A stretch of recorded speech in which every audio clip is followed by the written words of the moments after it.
ഹരേ കൃഷ്ണ. എല്ലാവർക്കും നമസ്കാരം. ശ്രീമദ് ഭാഗവതത്തിലെ അവതാരങ്ങളെക്കുറിച്ചുള്ള നമ്മുടെ പരമ്പരയുടെ അടുത്ത അവതാര ലീലയിലേക്ക് ഏവർക്കും സ്വാഗതം. കഴിഞ്ഞ ആഴ്ച അല്ലെങ്കിൽ കഴിഞ്ഞ എപ്പിസോഡിൽ നമ്മൾ ആരെക്കുറിച്ചാണ് പറഞ്ഞത്? കപിലദേവൻ്റെ ജ്ഞാനത്തെക്കുറിച്ചാണ് സംസാരിച്ചത്.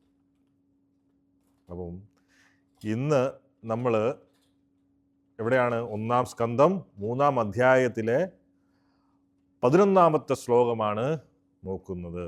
ഭഗവാന്റെ 6-ാമത്തെ അവതാരമായ സാക്ഷാൽ ദത്താത്രേയ സ്വാമിയെക്കുറിച്ച് അല്ലെങ്കിൽ ദത്താത്രേയ മുനിയെക്കുറിച്ചാണ് ആ ശ്ലോകം പറയുന്നത്. നമുക്ക് ആദ്യം ആ പവിത്രമായ ശ്ലോകം ഒന്ന് കേൾക്കാം.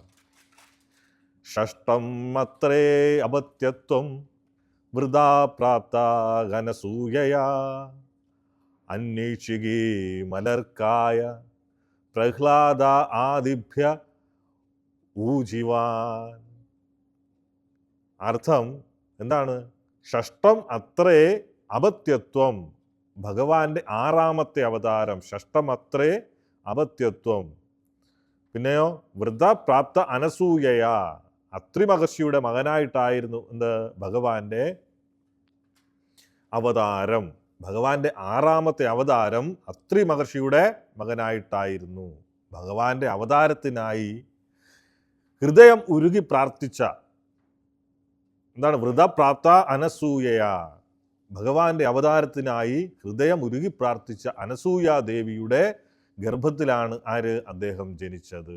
അദ്ദേഹം പിന്നെയോ അലർക്കായ പ്രഹ്ലാദ ആദിഭ്യ ഊജിവാൻ, അന്വേഷിക്കുകയും.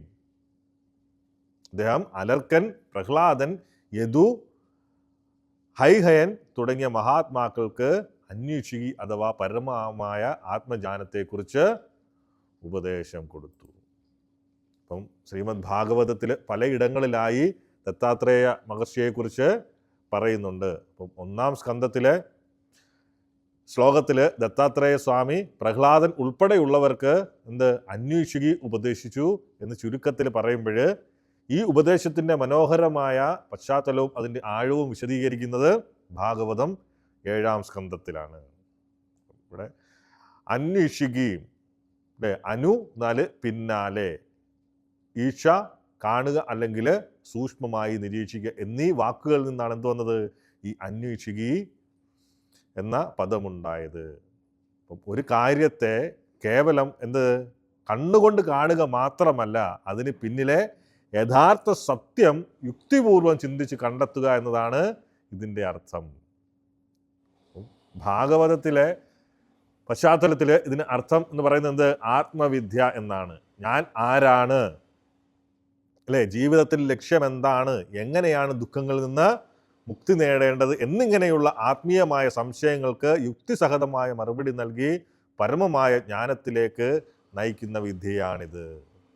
ഈ അന്വേഷികി വിദ്യ എന്താണ്? ഞാൻ ആരാണ്, ജീവിതത്തിൻ്റെ ലക്ഷ്യം എന്താണ്, എങ്ങനെയാണ് ദുഃഖങ്ങളിൽ നിന്ന് മുക്തി നേടേണ്ടത് എന്നിങ്ങനെയുള്ള ആത്മീയമായ സംശയങ്ങൾക്ക് യുക്തിസഹമായ മറുപടി നൽകി പരമമായ ജ്ഞാനത്തിലേക്ക് അല്ലെങ്കിൽ മോക്ഷത്തിലേക്ക് നയിക്കുന്ന വിദ്യയാണ് എന്ത്? അന്വേഷികി. അപ്പം പ്രഹ്ലാദനും, അത് ഭാഗവതത്തിൽ പറയുന്നുണ്ട്, പ്രഹ്ലാദ് മഹാരാജും ഈ അവധൂതനും തമ്മിലുള്ള കൂടിക്കാഴ്ചയിലാണ് പറയുന്നത്. അതായത് ദത്താത്രേയ സ്വാമിയാണ് ഈ അവധൂതൻ എന്ന് പറയുന്നത്. അപ്പം തൻ്റെ രാജ്യം മുഴുവൻ ജയിച്ചടക്കി ലൗകികമായിട്ടുള്ള എല്ലാ അധികാരങ്ങളോടെയും സമാധാനത്തോടെ എല്ലാ അധികാരങ്ങളോടെയും സമാധാനത്തോടെ ജീവിക്കുന്ന പ്രഹ്ലാദ് മഹാരാജ് ഒരിക്കൽ എന്ത്? സഹ്യപർവ്വത സാനുക്കളിൽ ചില സ്ഥലങ്ങളിൽ പറയുന്നുണ്ട്, എവിടെയാണ്? കാവേരിയുടെ നദീതീരത്ത് എന്ന്. അപ്പം അതുവഴി സഞ്ചരിക്കുകയായിരുന്നു. അവിടെ വെച്ച് അദ്ദേഹം എന്താണ്? മണ്ണിൽ കിടക്കുന്ന ഒരു സന്യാസിയെ കണ്ടുമുട്ടി, അവധൂതനായിട്ടുള്ള സന്യാസിയെ. അപ്പം ബാഹ്യമായ യാതൊരു കെട്ടുപാടുകളും ഇല്ലാതെ, ശരീരബോധം പോലും ഇല്ലാതെ പരമാനന്ദത്തിൽ മുഴുകിക്കിടക്കുകയായിരുന്നത് ആ അവധൂതൻ. നല്ല തടിച്ചു കൊഴുത്ത ശരീരമുള്ള എന്നാൽ യാതൊരു ആഗ്രഹങ്ങളും ഇല്ലാത്ത ആ സന്യാസിയെ കണ്ട് അത്ഭുതപ്പെട്ട പ്രഹ്ലാദൻ അദ്ദേഹത്തോട് എന്ത് ചോദിച്ചു? അങ്ങ് ലൗകികമായ ഒരു കാര്യവും ചെയ്യുന്നില്ല, പിന്നെ ധനം സമ്പാദിക്കുന്നില്ല, സുഖങ്ങൾ അനുഭവിക്കുന്നില്ല. എന്നിട്ടും അങ്ങ് എങ്ങനെയാണ് ഇത്രയും തടിച്ചു കൊഴുത്ത് ആനയെപ്പോലെ ഇത്ര സന്തോഷത്തോടെയും ആരോഗ്യത്തോടെയും ഇരിക്കുന്നത്? അങ്ങയുടെ ആനന്ദത്തിൻ്റെ രഹസ്യം എന്താണ്?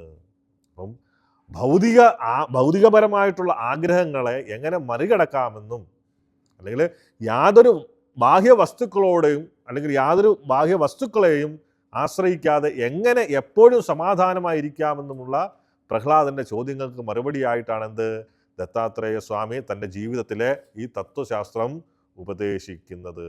എന്തായിരുന്നു ആ തത്വശാസ്ത്രം? പ്രകൃതിയിലെ വിവിധ ജീവികളെയും വസ്തുക്കളെയും, അല്ലെ, 24 ജീവികളെയും വസ്തുക്കളെയും എല്ലാം ഉൾപ്പെടും അതിനകത്ത്. അപ്പോൾ നിരീക്ഷിച്ച് താൻ നേടിയ അറിവുകളാണ് അദ്ദേഹം ഇവിടെ പങ്കുവെക്കുന്നത്. പ്രഭുപാദ് പലപ്പോഴും പറയുന്നത് പ്രകൃതിയിൽ നിന്നുള്ള 24 ഗുരുക്കന്മാർ, അല്ലെങ്കിൽ പ്രകൃതിയിൽ നിന്ന് കണ്ടെത്തിയ ഗുരുക്കന്മാർ. അപ്പം അതിൽ നിന്നാണ് ഇത്രയും അറിവ് അദ്ദേഹത്തിന് കിട്ടുന്നത്. അവിടെ പറയുന്നത് യദു മഹാരാജാവിനോട് പറയുന്നതായിട്ടാണുള്ളത്. അപ്പോൾ അത് നമുക്ക് വീണ്ടും വേറെ ഒരു വീഡിയോ ആയിട്ട് അത് പൂർണ്ണമായിട്ടും നമുക്ക് ചെയ്യാം, ആരാണ് 24 പേര് എന്നുള്ളത്. അപ്പം പ്രകൃതിയിലെ ജീവികളെയും വസ്തുക്കളെയും നിരീക്ഷിച്ച് താൻ തേടിയ അറിവുകളാണ് അദ്ദേഹം അവിടെ പങ്കുവെക്കുന്നത്. ആരോട്? പ്രഹ്ലാദ് മഹാരാജാവിനോട്. അപ്പം ബാഹ്യലോകത്തെ നിരീക്ഷിച്ചുകൊണ്ട് സ്വന്തം ഉള്ളിലേക്ക് നോക്കുക എന്നതാണ് ഈ വിദ്യയുടെ കാതൽ.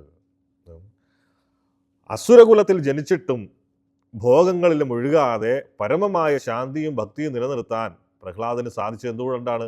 ഈ വിദ്യയിലൂടെയാണ്. ഭാരതീയ ചിന്തകനായ വാത്സ്യായനൻ അന്വേഷികയുടെ പ്രാധാന്യത്തെക്കുറിച്ച് പറയുന്നത് ഇത് മനുഷ്യന് 3 വലിയ കാര്യങ്ങൾ നൽകുന്നു എന്നാണ്.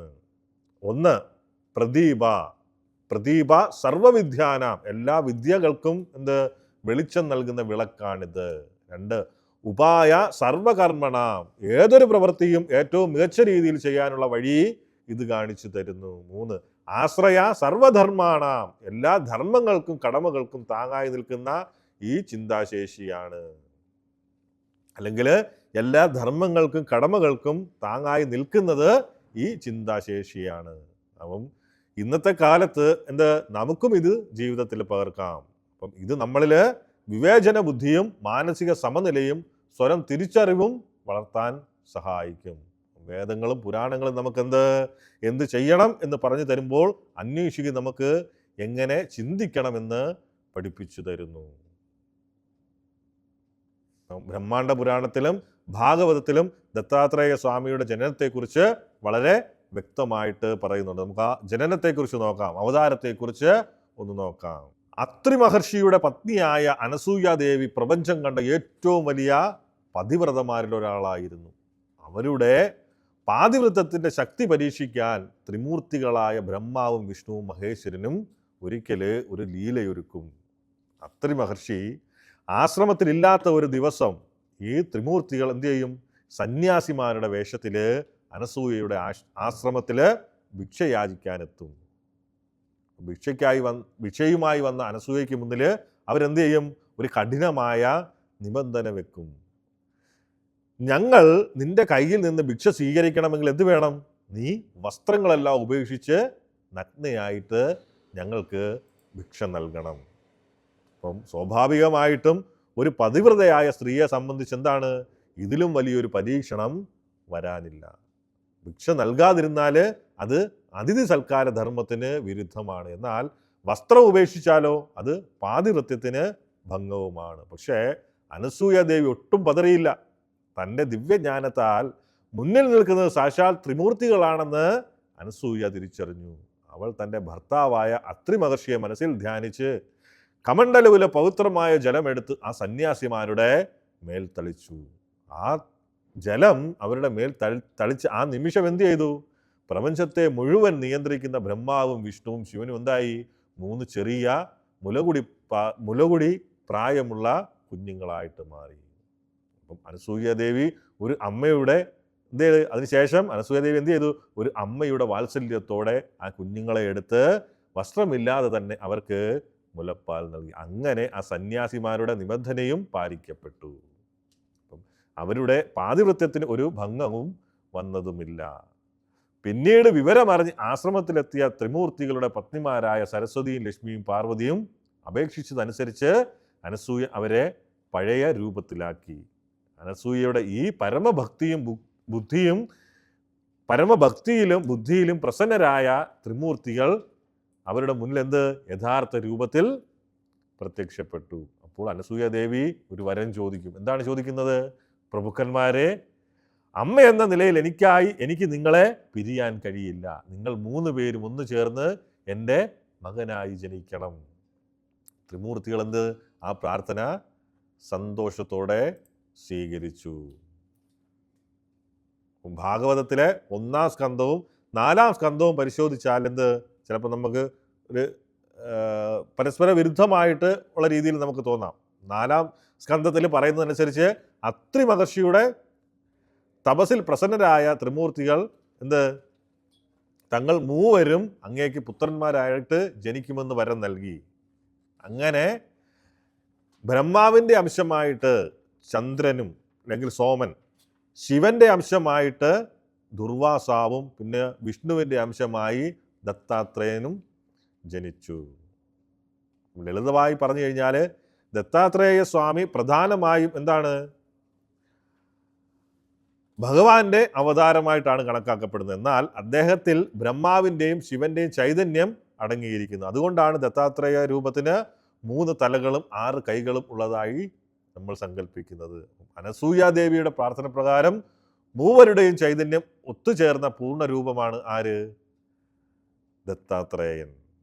മഹാഭാരതം എടുത്തു നോക്കിയാലും മാർക്കണ്ഡേയ പുരാണം എടുത്തു നോക്കിയാലും ദത്താത്രേയ സ്വാമിയുടെ ജ്ഞാനത്തെക്കുറിച്ച് നമുക്ക് കാണാം. ആ 24 ഗുരുക്കന്മാരുടെ കഥകൾ. അപ്പോൾ 11-ാം സ്കന്ധത്തിൽ ഉദ്ധവഗീതയിൽ ഭഗവാൻ ഉദ്ധവന് ജ്ഞാനം നൽകുന്ന ഭാഗത്ത് ദത്താത്രേയ സ്വാമിയെക്കുറിച്ച് പറയുന്നുണ്ട്. പണ്ട് യദു മഹാരാജാവ് കാട്ടിൽ കൂടി പോകുന്ന സമയത്ത് അതിസന്തുഷ്ടനായ അലഞ്ഞു തിരിയുന്ന ദത്താത്രേയ സ്വാമിയെ കണ്ടുമുട്ടുകയും അദ്ദേഹത്തിൻ്റെ ഗുരു ആരാണെന്ന് ചോദിക്കുകയും അദ്ദേഹമാണെന്ത് ആ സമയത്താണ് ആ പ്രകൃതിയിൽ നിന്നും അദ്ദേഹം സ്വീകരിച്ച 24 ഗുരുക്കന്മാരെ കുറിച്ച് പറയുന്നു. അതിനകത്ത് ഭൂമിപ്പെടും, വായു, ആകാശം, വെള്ളം, തീയ്, ചിലന്തി, പാമ്പ്, പിന്നെ ഒരു ചെറിയ കുട്ടി, അപ്പോൾ തുടങ്ങിയവർ. അപ്പം അതിൽ 24 പേര് വീണ്ടും ഉണ്ട്. അത് നമ്മൾ വേറൊരു വീഡിയോയിൽ നമുക്ക് പറയാം. അപ്പം വിശദീകരിച്ച് അവരെല്ലാം താൻ ഗുരുവായി സ്വീകരിച്ച് അവരിൽ നിന്ന് പഠിച്ച പാഠങ്ങളാണെന്ത് ദത്താത്രേയൻ അവിടെ വിശദീകരിക്കുന്നത്. അതേപോലെ തന്നെയാണ് മഹാഭാരതത്തിൽ വനപർവവും അനുശാസന പർവത്തിലും 1000 കൈകളുള്ള ഹേഹേ രാജാവായിട്ടുള്ള കർത്തവീര്യാർജുനൻ ദത്താത്രേയ സ്വാമിയെ തപിച്ച് പ്രീതിപ്പെടുത്തിയാണ് 1000 കൈകളും പിന്നെ അധർമ്മത്തിലേക്ക് പോകുമ്പോൾ തടയാനുള്ള വിവേകവും നേടിയത് എന്ന് പറയുന്നുണ്ട്. ലൗകിക സുഖങ്ങളിൽ മുഴുകിയിരുന്ന കാർത്തവീര്യാർജുനനെ ആത്മീയതയിലേക്ക് നയിച്ച ഗുരുവായാണ് മഹാഭാരതം ദത്താത്രേയനെ ചിത്രീകരിച്ചിരിക്കുന്നത്. അതേപോലെ മാർക്കണ്ഡേയ പുരാണത്തിൽ അതിലാണ് നമ്മൾ ആദ്യ ശ്ലോകത്തിൽ അലർക്കൻ എന്ന് പറഞ്ഞിരുന്നില്ലേ. അപ്പം മാർക്കണ്ഡേയ പുരാണത്തിൽ അലർക്കൻ എന്ന രാജാവിന് ദത്താത്രേയ സ്വാമി നൽകുന്ന ആത്മീയ ഉപദേശങ്ങൾ വളരെ പ്രശസ്തമാണ്. ഈ ഭാഗമാണ് ദത്താത്രേയ ഗീത എന്നും അറിയപ്പെടുന്നുണ്ട്. പിന്നെ ബ്രഹ്മാണ്ഡ പുരാണവും വായുപുരാണത്തിൽ യോഗവിദ്യ പ്രപഞ്ചത്തിൽ പുനഃസ്ഥാപിക്കാൻ വേണ്ടി അവതരിച്ച ഭഗവാന്റെ അവതാരമായിട്ട് ദത്താത്രേയനെ വിശേഷിപ്പിക്കുന്നുണ്ട്. അതേപോലെ പത്മപുരാണത്തിൽ ദത്താത്രേയ സ്വാമിയെയും യദു മഹാരാജാവുമായുള്ള കൂടിക്കാഴ്ചയും ജ്ഞാനോപദേശങ്ങളുമാണ് പ്രധാനമായിട്ടും ഉൾപ്പെടുത്തിയിരിക്കുന്നത്. ഭഗവാൻ ദത്താത്രേയനായിട്ട് അവതരിച്ചതിന് എന്തിനു വേണ്ടിയിട്ടാണെന്ന് കൂടി നമ്മളൊന്ന് മനസ്സിലാക്കേണ്ടതുണ്ട്. അപ്പം മനുഷ്യരാശിയുടെ നിലനിൽപ്പിന് ആവശ്യമായ 2 മഹാസത്യങ്ങൾ അദ്ദേഹം തൻ്റെ അവതാരത്തിലൂടെ കാട്ടിത്തന്നു. ഒന്ന് യോഗവിദ്യ അല്ലെങ്കിൽ യോഗവിദ്യയുടെ പുനഃസ്ഥാപനം. കാലക്രമേണ ലോകത്തിൽ അധർമ്മം കൂടുമ്പോൾ മനുഷ്യൻ വെറും ഭൗതിക സുഖങ്ങൾക്ക് പിറകെ ഓടാൻ തുടങ്ങും. നഷ്ടപ്പെട്ടു പോയ നമ്മുടെ സനാതന ധർമ്മത്തിൻ്റെ ജീവനാഡിയായ പരമമായ യോഗവിദ്യയെയും അതിൻ്റെ യഥാർത്ഥ തത്വങ്ങളെയും ഭൂമിയിൽ പുനഃസ്ഥാപിക്കുക എന്നതായിരുന്നു ദത്താത്രേയ സ്വാമിയുടെ പ്രധാന ലക്ഷ്യം. അദ്ദേഹം യോഗചര്യകളെ ലളിതമാക്കുകയും അത് സാധാരണക്കാരിലേക്ക് എത്തുകയും ചെയ്യും. അനാസക്തി ലോകത്തെ പഠിപ്പിക്കുക. ഇതാണ് ദത്താത്രേയ സ്വാമിയുടെ ജീവിതത്തിലെ ഏറ്റവും വലിയ സന്ദേശം. അദ്ദേഹം ഒരു അവധൂതനായി ദിഗംബരനായി വസ്ത്രങ്ങൾ പോലും ഉപേക്ഷിച്ച് കാടുകളിലും മലനിരകളിലും നടന്നു. ഇതിലൂടെ അദ്ദേഹം കാണിച്ചു തന്നത് നിങ്ങൾ ബാഹ്യമായ ഒന്നിനെയും ആശ്രയിക്കാതെ നിങ്ങളുടെ ഉള്ളിലേക്ക് നോക്കുമ്പോൾ ആത്മവിചാരം ചെയ്യുമ്പോൾ മാത്രമേ നിങ്ങൾക്ക് യഥാർത്ഥ മോക്ഷവും ആനന്ദവും ലഭിക്കൂ എന്നതാണ്. അപ്പം ഇന്ന് ഭാരതീയ ആത്മീയധാരയിൽ ഏറ്റവും സവിശേഷമായ ഒന്നാണ് കണക്കാക്കപ്പെടുന്നത് ഈ ദത്താത്രേയ മഹർഷിയുടെ ആ 24 ഗുരുക്കന്മാരെക്കുറിച്ചുള്ള വിശദീകരണവും അല്ലെങ്കിൽ താൻ സ്വീകരിച്ച ആ 24 ഗുരുക്കന്മാരും അതേക്കുറിച്ച് ഉള്ള പഠനങ്ങളും. അപ്പം ദത്തസമ്പ്രദായം എന്ന് പറയുന്ന ഒരു സമ്പ്രദായം തന്നെ ഇന്നും നിലനിൽക്കുന്നുണ്ട്. എവിടെയാണ്? പ്രധാനമായും മഹാരാഷ്ട്ര, കർണാടക, ആന്ധ്രാപ്രദേശ്, ഗുജറാത്ത് എന്നീ സംസ്ഥാനങ്ങളിലാണ് ഇത് കൂടുതലായിട്ട് കാണപ്പെടുന്നത്, അല്ലെങ്കിൽ ഇതിന് കൂടുതൽ പ്രചാരമുള്ളത്. അപ്പം എല്ലാവർക്കും ജാതി മതഭേദമന്യേ എല്ലാവരും ഇതിലേക്ക് ആകർഷിക്കപ്പെടുന്നുണ്ടായിരുന്നു. ഈ സമ്പ്രദായത്തിൻ്റെ ഗുരുവിനാണ് ഭഗവാൻ ദൈവത്തേക്കാൾ പരമമായ സ്ഥാനം. അപ്പം ദത്തസമ്പ്രദായത്തിൽ ദത്താത്രേയ സ്വാമിക്ക് ശേഷം ഒരുപാട് പേര് വന്നിട്ടുണ്ട് അല്ലേ, അദ്ദേഹത്തിൻ്റെ പിൻഗാമികളായിട്ട്. അതിലൊന്നാണ് 14-ാം നൂറ്റാണ്ടിൽ ജീവിച്ചിരുന്ന ശ്രീ വല്ലഭൻ. പിന്നെയാണ് ശ്രീ നരസിംഹ സരസ്വതി സ്വാമി. അപ്പം അദ്ദേഹത്തിൻ്റെ ജീവിതമാണ് ദത്തഭക്തന്മാരുടെ പ്രധാന ഗ്രന്ഥമായ ഗുരുചരിത്രത്തിൽ പറയുന്നത്. പിന്നെ ഒരാളാണ് ആര്? മഹാരാഷ്ട്രയിലെ അതിപ്രശസ്തനായ അവധൂതൻ സ്വാമി സമർത്ഥ്. അപ്പം അതേപോലെ തന്നെ ഒരു വ്യക്തിയാണ് ആര്? ഷിർദി സായി ബാബയും ആ ഒരു പരമ്പരയിലെ കണ്ണിയായിട്ടാണ് കണക്കാക്കപ്പെടുന്നത്. കൂടുതലായിട്ട് അറിയില്ല.